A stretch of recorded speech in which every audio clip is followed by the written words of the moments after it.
इंतखाब हुए। मैं सिर्फ ये कहूँगा कि मैं बहुत शुक्रगुजार हूँ सिंध के लोगों का। पहले फेज़ में भी जो 4 डिवीजन्स थे उसमें सिंध के लोगों ने भरपूर साथ दिया पाकिस्तान पीपल्स पार्टी का।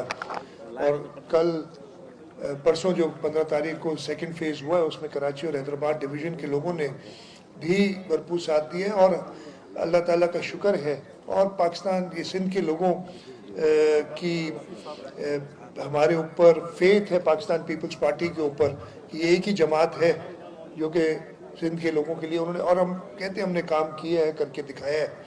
और उन्होंने हमें हर डिस्ट्रिक्ट में सिंध के कामयाब किया है। आपका सवाल था क्या जब मैं भाई तहफ़्फ़ुज़ात मुझे पता नहीं था कि तहफ़्फ़ुज़ात मैं सिर्फ तहफ़्फ़ुज़ात के ये है तो उसकी रिहर्सल के तरीके मौजूद हैं। तहफ़्फ़ुज़ात हुकूमत से नहीं होंगे, इलेक्शन कमीशन के शायद उनके कुछ तहफ़्फ़ुज़ात थे, लेकिन इलेक्शन कमीशन का मैं बता रहा हूँ कि ये इलेक्शन मैंने सुना ये था कि जो एक तहफ़्फ़ुज़ है कि देर से रिज़ल्ट मिले, तो भाई वो क्या 2018 किसी को याद नहीं जब RTS था, जब रिजल्ट ट्रांसमिशन सिस्टम था, एक ऑटोमेटेड प्रोसेस था, तब 3 दिन बाद मिले थे। इस दफ़े अगर 24 घंटे लग गए, तकरीबन 24 घंटे लगे फाइनल रिजल्ट आने में।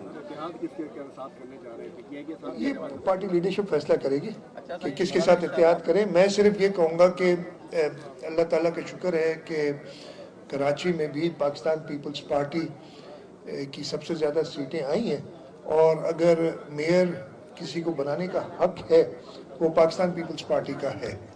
लेकिन इसके साथ साथ हम जमात इस्लामी से भी, और उन्होंने बड़ी, मैं मुबारकबाद भी देता हूँ, उनकी बड़ी ज़बरदस्त कामयाबी उन्होंने भी हासिल की है। हम सबके साथ मिलकर सिंध की बेहतरी के लिए काम करना चाहेंगे।